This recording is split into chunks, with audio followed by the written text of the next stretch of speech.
ആയിട്ട് ഇന്ന് ഈ അവസരത്തിൽ അച്ഛൻ്റെ പിറന്നാൾ ആഘോഷിക്കാനായിട്ട് എല്ലാവരും ഒന്നിച്ച് ചേർന്നിരിക്കുന്ന ഈ അവസരത്തിനായി ഞങ്ങൾ നന്ദി പറയുന്നു, ആരാധിക്കുന്നു, സ്തുതിക്കുന്നു. ഈശോയെ അങ്ങ് തിരഞ്ഞെടുത്ത ഓരോ വ്യക്തികളിലും അങ്ങ് നൽകിയ ഏറ്റവും വലിയ വാഗ്ദാനങ്ങളൊക്കെ പറയുന്നത് ഇത് അനുഗ്രഹമായി മാറുമെന്നുള്ളതാണ്. അബ്രാഹത്തെ തിരഞ്ഞെടുത്ത അങ്ങ് ഏറ്റവും വലിയ വാഗ്ദാനം തന്നെയാണ് ഈ ജനതകൾക്ക് ഒരു അനുഗ്രഹമായി മാറും. അങ്ങയുടെ വചനമനുസരിച്ച് അങ്ങിൽ ദൃഢമായി വിശ്വസിച്ചുകൊണ്ട് ജീവിക്കുന്ന ഓരോ വ്യക്തിയും ഈ ഭൂമിയിൽ സമൂഹത്തിൽ മനുഷ്യന്മാരുടെ അനുഗ്രഹമായി മാറാറുണ്ട്. നിങ്ങൾ ഈ അപ്പച്ചൻ്റെ ജന്മദിനം ആഘോഷിക്കുന്ന അവസരത്തിൽ ഇത് തന്നെയാണ് ഞങ്ങൾ മനസ്സിലേക്ക് വരുന്നതും ഞങ്ങൾ അങ്ങേക്ക് നന്ദി പറയുന്നത് ഇതിന് തന്നെയാണ്. അപ്പച്ചനിലൂടെ മക്കളെയും കൊച്ചുമക്കളെയും ബന്ധുക്കളെയും അതുപോലെ തന്നെ ഈ സമൂഹത്തെ മുഴുവൻ അങ്ങ് ഒത്തിരിയേറെ അനുഗ്രഹിച്ചിട്ടുണ്ട്. പ്രത്യേകിച്ച് കാഞ്ഞിരപ്പള്ളിയിലെ ഈ ക്രൈസ്തവ സമൂഹത്തെ അങ്ങ് ഒത്തിരിയേറെ അനുഗ്രഹിച്ചിട്ടുണ്ട്. ഈ അനുഗ്രഹ സാന്നിധ്യത്തെ ഞങ്ങൾ നന്ദി പറയുകയാണ്.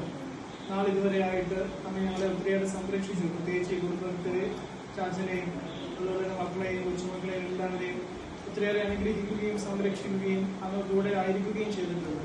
ഞങ്ങൾ അങ്ങ് നൽകിയ അനുഗ്രഹങ്ങളെ ഞങ്ങൾ നന്ദി പറയുന്നു. തുടർന്ന് അപ്പച്ചൻ്റെ ആരോഗ്യത്തെ പ്രത്യേകിച്ച് പ്രാർത്ഥിക്കുകയാണ്. പൂർണ്ണ ആരോഗ്യത്തോടെ മക്കളെയും കൊച്ചുമക്കളുടെയൊക്കെ ജീവിതം അവരെ വിശ്വാസത്തിലേക്ക് നയിച്ച് ഒരു അനുഗ്രഹ സാന്നിധ്യമായിട്ട് തുടർന്നും ജീവിക്കുവാനുള്ള പ്രാർത്ഥിക്കുന്നു. അതുപോലെ തന്നെ ഈ കുടുംബത്തിലെ ഓരോ വ്യക്തിയും അവരോട് സംബന്ധിച്ച് പ്രാർത്ഥിക്കുകയാണ്. പ്രത്യേകിച്ച് ഭാവിയെക്കുറിച്ചുള്ള അവരുടെ സ്വപ്നങ്ങളും ആഗ്രഹങ്ങളും എല്ലാം അങ്ങയുടെ മുമ്പിൽ സമർപ്പിച്ച് പ്രാർത്ഥിക്കുകയാണ്. പ്രത്യേകിച്ച് ഈ കുടുംബത്തിൽ അങ്ങ് നാഥനായിട്ട് ഈ കുടുംബത്തിൽ ഉണ്ടായിരിക്കണമേ. അങ്ങയുടെ സാന്നിധ്യം ഈ കുടുംബത്തിൽ ഓരോ വ്യക്തികളുടെയും ജീവിതത്തിൽ പ്രത്യേകമാവിധം അനുഭവവേദ്യമാകണമെന്ന് പ്രത്യേകം പ്രാർത്ഥിക്കുന്നു. അമ്മേ മാതാവേ, അമ്മയെന്ന് ഈ കുടുംബത്തിലെ ഓരോ വ്യക്തികൾക്ക് കാവൽക്കാരി മധ്യസ്ഥയുമായിട്ട് അവരുടെ കൂടെ ഉണ്ടായിരിക്കണമേ. എത്രയും ദയുള്ള മാതാവേ,